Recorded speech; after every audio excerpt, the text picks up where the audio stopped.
challenge of the memories and raising the awareness, and the actual climb itself was a huge challenge. But the challenges beforehand they were all quite physical challenges, and I think we set out it wasn't just about the money aspect of raising money, although it's so important for the hospice to have funding from outside so that they can continue their brilliant service, but it was also about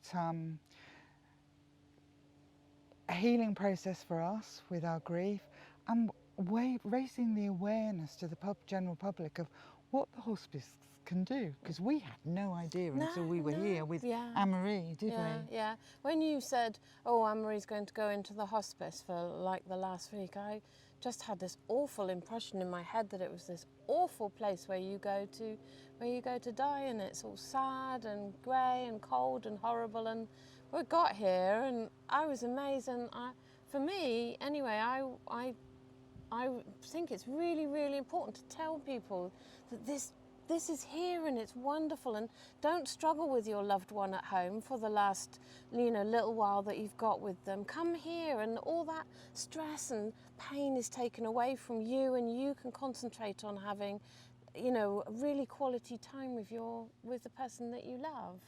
And Anne-Marie, I mean, she was treated like royalty. As soon as she was brought here, everything totally changed, didn't it? Even Anne-Marie totally changed. She suddenly decided she wanted bacon and eggs. Suddenly decided, when they asked, what would you like to eat? And she said, oh, I'll have scrambled eggs and crispy bacon, please. And we both looked at each other and went, oh, she hasn't eaten anything. She hasn't eaten anything for weeks. What on earth is going on? And she was a totally changed person because, and I really think that's because of the surroundings and the care that she was being given, and to be able to see that her family were no longer under pressure of trying to care for her and support her, and that we could all just really be together in those last days and make lovely memories, still continue to make lovely memories, and just share those precious moments in such a peaceful surrounding. And she was treated like royalty. The staff are just unbelievable. I'm sure the Queen wouldn't get a better service anywhere else. It's just amazing. It was. So that's sort of the reasoning behind going off to do these challenges. She would have been well jealous that she wasn't there, for starters. She would have been there every step of the way if she could have been, because she just loved being out in the countryside, out walking, and raising money for charity, and that was a thing dear to her heart.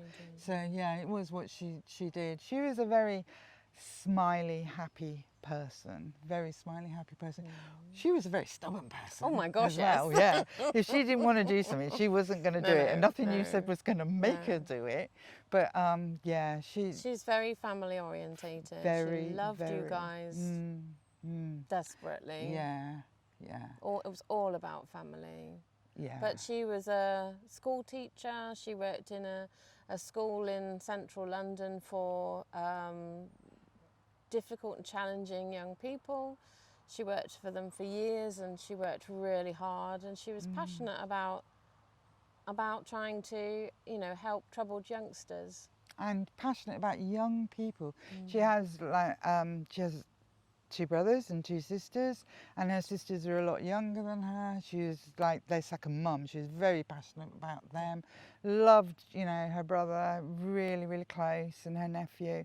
So family was really, really important to her. And when we spent this last week at the hospice, the whole family and best friends were there every day en masse. Her room was filled with family and friends, and that was what she wanted. She made it quite clear, didn't she? Oh gosh, absolutely. Who she wanted to be with her, and she was very clear. And that's what the hospice allows you to do as well. We stayed, didn't we?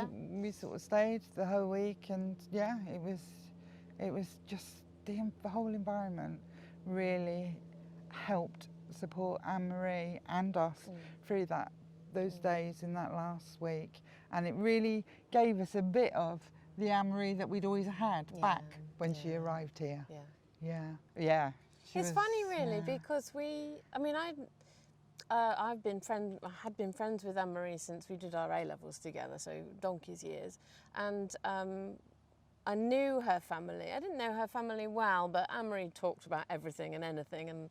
And so I knew Linda really well from being part of Anne-Marie's life. But we didn't really know each other personally, No, did we? we had probably spoken half a dozen words to each other in years. Yeah. So it's been really healing for us because we've developed a strong friendship. I think that's all right to say. Yeah, we haven't fallen out. We're still No. speaking after 12 challenges. And yes, we have. It enabled us to. I mean, Linda hasn't replaced Anne-Marie, and in my life, but having Linda there has made it easier. There's somebody I can talk to about Anne-Marie, and we talk about her in a very positive, sensible way. You know, we're not being maudlin or anything. We laugh about things, we giggle about daft things she did. We laugh about, you know, trying to cross a stream and she would have been mucking about trying not to get her feet wet. And we talked about her a lot, and I think that's been really. She has been really on our healing. journey with us, for sure. Definitely. But it's also been a very sort of healing process for us, I think, with our individual grief as well. And it's helped us along this way, isn't it, to share that grief. Definitely. And know that what we're feeling is, you know, natural. It's a natural part of that grief as well. So we've been lucky in being able to share that. Definitely. And I know that in the early days of Anne-Marie passing, I was very lucky in having the support of the hospice and their grief support system as well, which was absolutely amazing. So yeah, and I sort of learnt about grief through that support and what to expect as I went on that journey. So going on that journey with you, we could talk about how we were feeling and know that that was, you know, those feelings were right. And it was processes that we were going to have to go through. And grief doesn't go away. No, Your it life doesn't. builds up around it. Our lives change and build up around it, which it certainly has over the last 18 months when we've spent so much time together. But it gives you, it helps you to understand and then be able to move on and hold Anne-Marie still very close. And still, in a way, she's part of our life. She's never not going to be part of our life. Yeah. We didn't set out on this journey to be an inspiration. No, we didn't. We would never consider ourselves to be inspirational people, I don't think. But it's funny, isn't it? Because lots of people have said that we've inspired them to go and do things, but I hadn't thought about the impact that we might be having on encouraging people to talk openly about grief and loss and bereavement. I hadn't actually considered that at all, but if that's really helped people, then that's just brilliant. And I think it even went wider than that. I've had a work colleague say to me how she's inspired us, we've inspired her to get out and go walking, and how much fitter and healthier she is, you know, and that she really thought of us as inspirational people. And I just, oh wow, I just thought we were doing something for ourselves and raising a bit of money along the way, but it clearly has been something much deeper and wider than we imagined it was going to be at the start. Definitely. Yeah. I think it would have been a bit intimidating if we'd known that might be an outcome. Yeah. Because actually just doing it to bimble along. It would be more pressure, wouldn't it? Because we were, the one pressure that, or two pressures I think we felt through the 12 months was to make sure we completed the challenges. And in that we'd set ourselves quite a hard task. So they were challenge. It was a challenge. And it should be, you know, you can't set up a challenge and it not be that challenging. So that was the way it was going to be. But I don't think we quite realised just how challenging some of the things were going to be. No.